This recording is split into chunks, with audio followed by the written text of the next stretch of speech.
ഒരു സമൂഹത്തെ അരക്ഷിതമായി നിർത്താനുമാണ് കേന്ദ്ര ഭരണകൂടം ശ്രമിക്കുന്നതെന്ന് മുസ്ലിം ലീഗ് ദേശീയ ജനറൽ സെക്രട്ടറി പി.കെ. കുഞ്ഞാലിക്കുട്ടി. പാവപ്പെട്ടവന്റെ ശ്വാസനിശ്വാസങ്ങളിൽ വരെ കൈകടത്തുകയാണ്. ജീവവായുവിനേക്കാൾ പവിത്രതയോടെ സത്യവിശ്വാസികൾ കാത്തുസൂക്ഷിക്കുന്ന വഖഫ് മദ്രസ വിരുദ്ധ നീക്കത്തിനെതിരെ സമസ്ത കേരള സുന്നി മഹല്ല് ഫെഡറേഷൻ മലപ്പുറം ജില്ലാ കമ്മിറ്റിയും മദ്രസ മാനേജ്മെന്റ് മലപ്പുറം ഈസ്റ്റ് വെസ്റ്റ് ജില്ലാ കമ്മിറ്റികളും സംയുക്തമായി സംഘടിപ്പിച്ച കളക്ടറേറ്റ് മാർച്ച് ഉദ്ഘാടനം ചെയ്യുകയായിരുന്നു അദ്ദേഹം.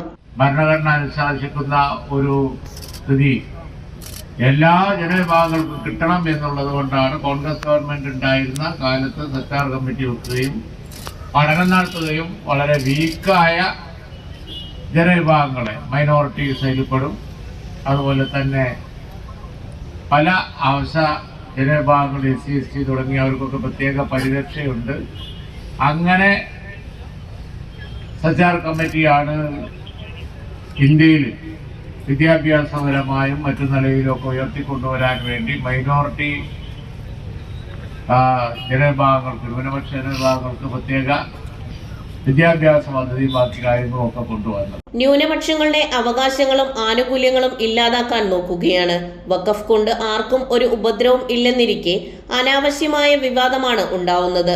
മുസ്ലിങ്ങളെ ടാർഗറ്റ് ചെയ്താണ് ഭരണകൂടം മുന്നോട്ടു പോകുന്നത്.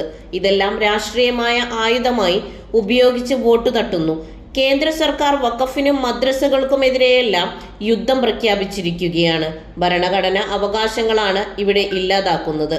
ധാർമ്മിക വിദ്യാഭ്യാസം വലിയ തെറ്റായി ചിത്രീകരിക്കപ്പെടുന്നു. മദ്രസകളിൽ നന്മകൾ മാത്രമാണ് പഠിപ്പിക്കുന്നത്. ഈ വിഷയത്തിൽ സുപ്രീം കോടതിയുടെ ഇടപെടൽ ആശ്വാസമാണെന്നും കുഞ്ഞാലിക്കുട്ടി പറഞ്ഞു. പാണക്കാട് സയ്യിദ് റഷീദ് അലി ശിഹാബ് തങ്ങൾ അധ്യക്ഷനായി.